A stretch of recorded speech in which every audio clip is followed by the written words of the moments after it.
佮来看，自从咱大选结束以来，中国就直直地侵扰咱台海。昨有24座军机、5架军舰来扰台，甚至佮挖进到离家人敢若42海里。国防部拢有严密地监控，而且嘛强调台海安全是国防的责任。另外，菲律宾的总统恭喜咱赖清德当选总统，却中国要求菲律宾要停止所有有关台湾的错误言行。学者就分析讲，中国引起南海的危机，可能对台湾甲周边国家关系有利。中共伫台湾大选了后，加大军事威胁力度。17暗陆续派遣苏凯30、运8等各型主副战机扰台。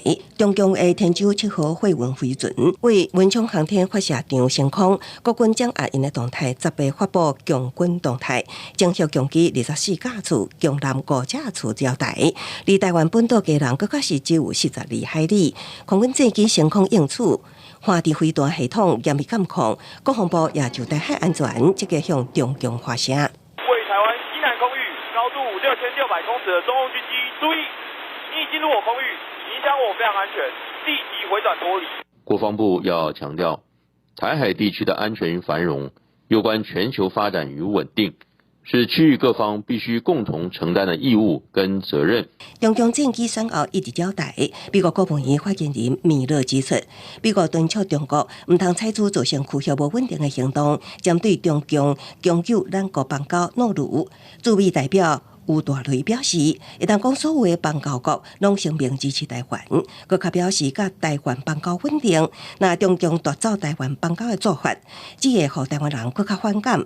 另外，菲律宾总统小马可斯祝贺赖清德当选总统，说予中国外交部开枪爱加读册，迎来菲律宾防长的回击。中国发言恶极粗俗。中国国家主席习近平一再对外倡导全球文明倡议可见他的发言人都不知道该倡议的内涵。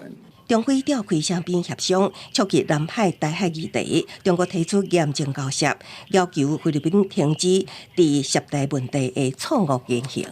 假如中国在南海之事跟菲律宾，甚至于美国有发生所谓的这个冲突的话，那我们可以预见的，整个美国跟所谓周遭的这个国家对台湾的支持也会。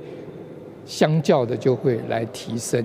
学者分析，菲律宾选择亲美路线，中菲相关紧张的关系。